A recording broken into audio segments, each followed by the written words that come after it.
Umpisa ng third quarter, lamang ng 3 o 6 na puntos ang Alaska Milk. Ang ating score po, 52-46. This is the first day of the quarterfinals of the Commissioner's Cup for 1995. At ang ating unang laro kanina po, Pure Foods won over Santa Lucia via squeaker, 83-81. At umaatikabo rin po ang action doon. Katulad din ng larong ito ng San Miguel Beer at ng Alaska Milk. Like, remember, I mentioned this is a very important game, especially for the Beermen. They've always been in the Magic Four throughout the elimination round. Now, with Pure Foods' victory earlier, should they lose, they would be in 5th place. Remember, right, the goal is to end up 1, 2, 3, 4. Pag na 5th or 6th ka, goodbye ka na. Anim po ang naglalaro dito sa quarterfinals. 4 ang papasok sa semifinals. In other words, 2 po ang malalaglag. So, kagaya sinabi ni Dr. J, kailangan nandun ka sa unang 4 na yon. Dong Polistico, masakit na yung tenga niya. Pero siya ang tinawagan ng foul. First personal foul on Dong Polistico. Medyo nagugulat tayo dahil kanina pa naglalaro din si Dong Polistico. Ngayon nakakuha ng foul. Bong Hawkins, sumaksak sa loob. Yes! And a foul called on Bess, I think. That's ang 4 na yan. 4th personal foul on John Best. Not a very good development here for San Miguel Beer. Look at the conference averages of Bong Hawkins, who was also in the All-Star game. Really couldn't get going in that ball game, and Alaska enjoys its biggest lead of the ball game right now, pare, 9. Oh, equaling or actually surpassing the biggest lead that San Miguel posted back in the first quarter. John Best, yung kanyang mga tira sa labas kanina sa first quarter, halos lahat pumasok. Ngayon naman, medyo inaalat na. Hamilton, sabi niya, ako naman.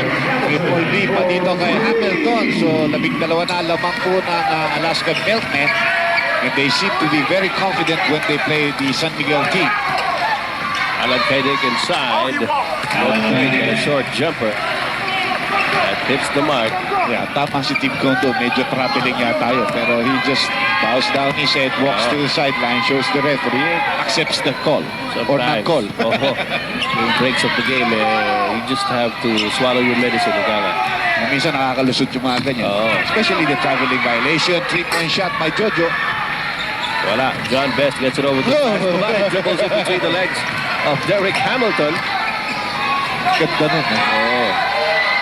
Best tries it from the outside. Wala pa rin. And John must realize that when you're shooting the threes good, you can shoot it good. No. But when it's not going in, it's not going in. So you look for a better shot, di ba? Ngayon, yung ginawa ni Franz Kumarin, ginagawa lang yan usually doon sa kanto eh. Yung bang may bagong player na dumating, hindi masyado marunong, medyo paglalaroan mo, tigbulin mo sa ilalim. Johnny Abarrientos offline on the shot. Hawkins is there. Roy Pochuito taking it away from John Best. Eh, naalis lang si Polistico. Marta na naman sa rebound ng San Miguel Beer off the offensive boards. Abuda seeing action for the first time in this ballgame. 12 na naman ang lamang ng Alaska Milk. Franz Kumaran momentarily open inside, but the shots are not dropping for San Miguel Beer. Here's Johnny Abarrientos. Did not see action in the second quarter. Remember, he was injured in the All-Star games last Sunday. Art de la Cruz recovers the leather for San Miguel Beer. Here's Alan Kaidik against Lastimosa. The turn, the pass to John Best, tapped by Hawkins. Best goes up and misses again. Ganda ng depensa ng Alaska Milkmen. At the same time, they're rattling the Beermen into errors. Alan Kaidik is called for the foul. Foul on Alan Kaidik. Second personal on Alan. At maagang time-out pa naman ang tinawag ni Coach Norman Black.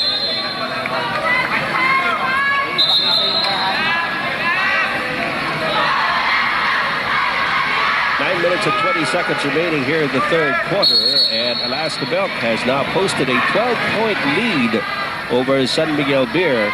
And apparently, Dr. J, medyo nahihirapan si Coach Norman Black dahil hindi ganun kalalim yung kanyang bench. Really nothing much to crow about, especially with the absence of Pato Agustin, his best local scorer. And San Miguel has been getting away with the fact that they've been relying on 3 top players. Pero hindi po pwedeng forever yun. Oh. It's gonna catch up with you. No? Not to disparage San Miguel as a team. I thought that they played very well in the beginning. And the teams were really surprised at the way John Best played the beginning. But eventually, like I said, medyo nung naka-warm up na yung mga iba and their talents come out, you know, you have Agustin and Kaidik who are more of the outside type of scorers. When you put a lot of pressure on them or double teaming, then you're forcing them to really take shots from the outside with a lot of pressure. No? Even Best has been shooting too much on the outside and not the type of a player that plays on the inside a lot. That's true. Now Alan Kaidik is stripped of possession by Johnny Abarrientos. Derek Hamilton goes up. No basket. Offensive foul called by referee Rivera. And Hamilton acknowledges it. And apologizes, I think. Let's take a look at that play on our slow-mo. Nice pass by Johnny, although a little behind. And there's the hand, the right hand of Hamilton warding off against Art de la Cruz, who was challenging him in that play. It's a 14-point lead by Alaska Metro for the second time. Abarrientos takes the ball away from Alan Kaidik. This time, Derek Hamilton makes sure. 16 na buwan lamang. Kung ikaw man si Alan, mahihilo ka na niya. Paano matitira kay Johnny ng ganang klaseng play? Inaagawan na inaagawan. Maririndi ka talaga dyan. Finally, John Best drills it in for San Miguel Beer. Lead is 14 for Alaska Milk. Remember, they beat this team very badly the last time that they met. It was no contest in the second half of play. Espinosa failing on the drive. Here comes John Best. Art de la Cruz back to Best inside. Off balance shot. There, however, is going to be a foul. Espinosa picking that one up. That's going to be number 4 on Jonas. And the first team foul on Alaska. San Miguel already has 4 team fouls in this quarter. 7:57 left, third quarter of play. John Best trying to snip away at that big lead, which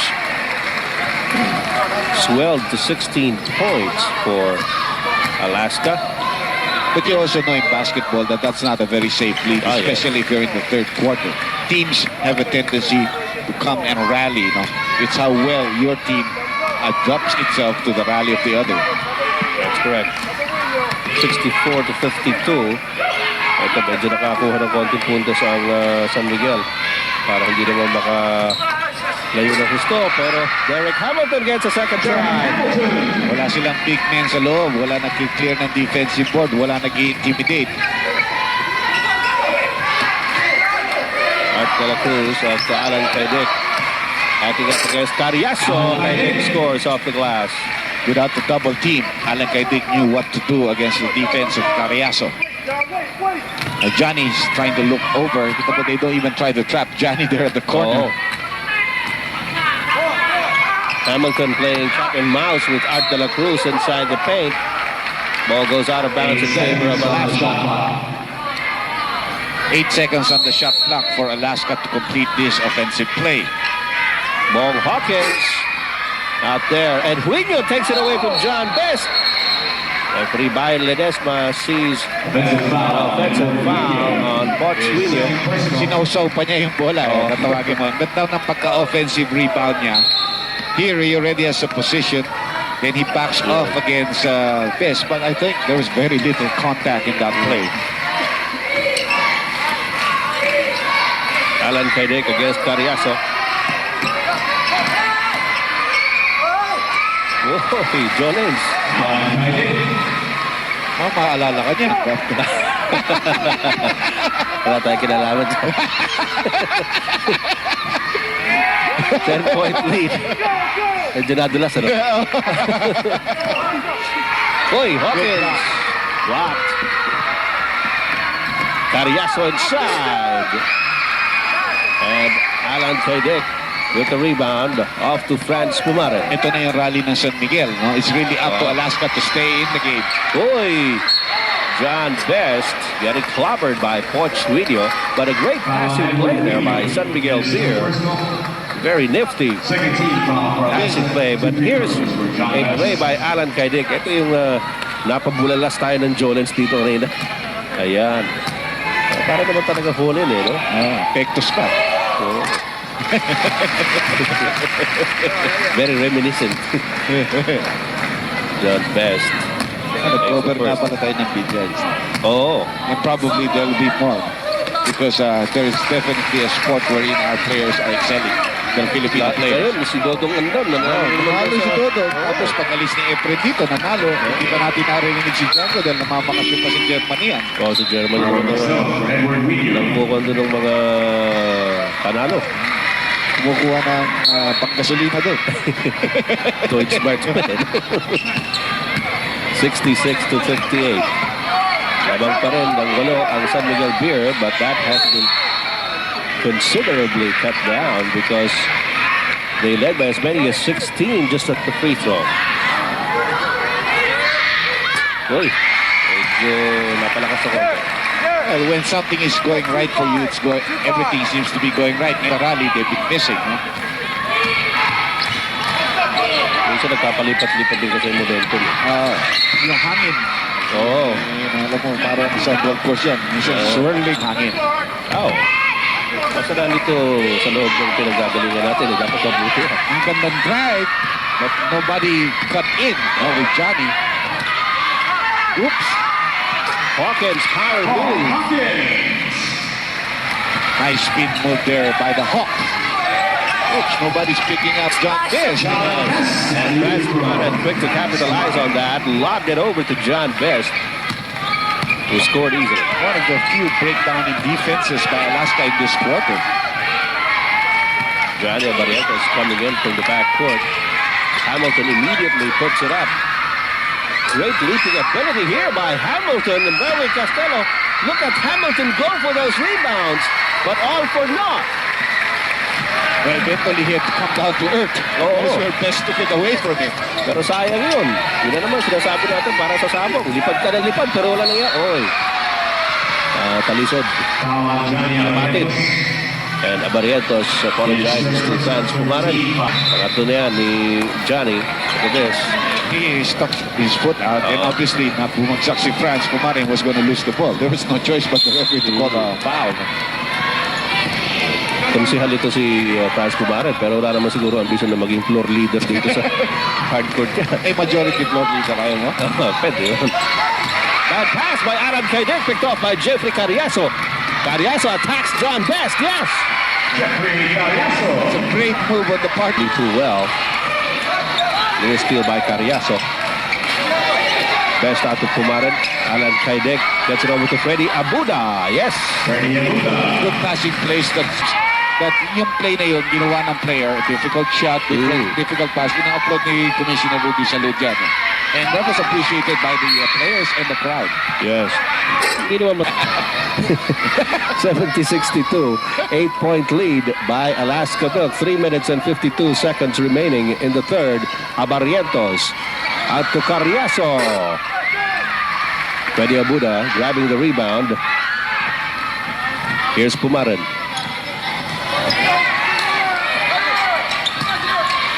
John Best. 3:35 to go in the third, and the lead is down to 6. We have a timeout by Tim Cone.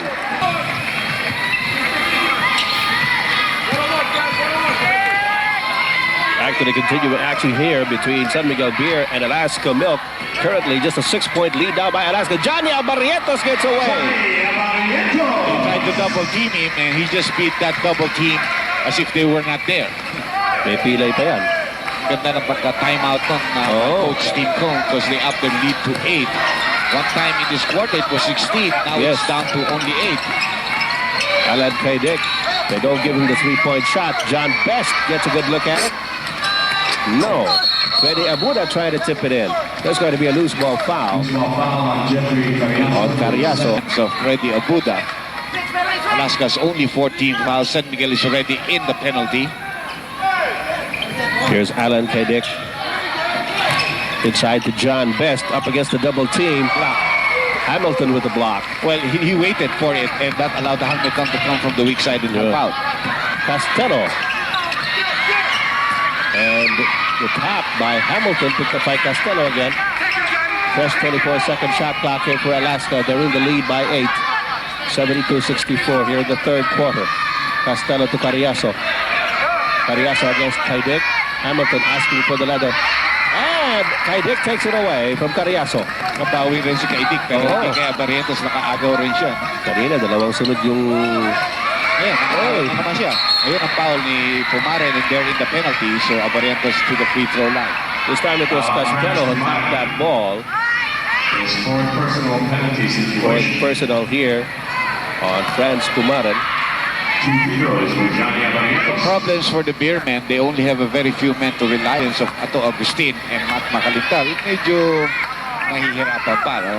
Hindi naman sa masamang player, pero still. Medyo mahirap din yung katayuan ng mga iganga first five ni Coach Norman Black dahil talagang bugbog sila sa loob ng hardcourt. Correct. Minsan-minsan lang iganga na bibigyan ng pahinga itong mga players from the bench. Katulad yung Wesley Gladisa, na Mike Mistro, na Bacalintal.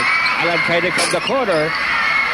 And Abarientos picks up the loose ball. Streaking into the front court. Abarientos goes all the way.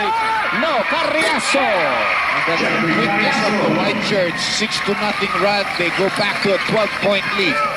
Nakapako sa 64. Ang San Miguel Beer, a minute and a half to go here in the third. John Best double teamed. Kaidik off to Pumaren. Back to Best at low post. Out again to Alan. 3-point shot. Finally. That is the first triple V by Alan Kaidik in this ball game. It took 4 passes actually before he was wide open for that 3-point shot. Had a very good look at the basket.